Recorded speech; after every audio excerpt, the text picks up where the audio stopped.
आवळ्याची कलमी खरेदी केल्यानंतर जे आपण लागवड तयार करतो किंवा लागवड केल्यानंतर आपल्याला अशा ठिकाणची बाग आपल्या ठिकाणी पाहता येईल. आता तुम्ही जर ही बाग पाहिली तर साधारण 3 वर्षाची आवळ्याची बाग आहे.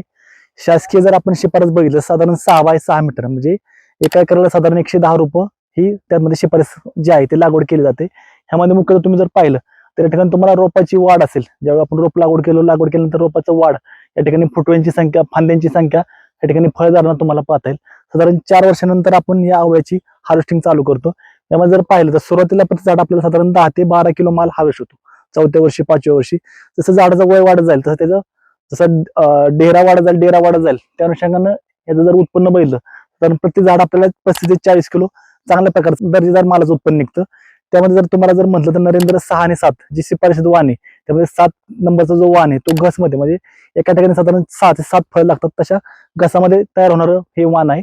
आणि मुख्यतः ह्याची साईज जर बघितली बोल्ड साईज फ्रूट आहे म्हणजे जसं आपण ऍपल बेर म्हणतो तशा आकाराचं हे जम्बो आकाराचं फळ आपल्याला पाहता येईल.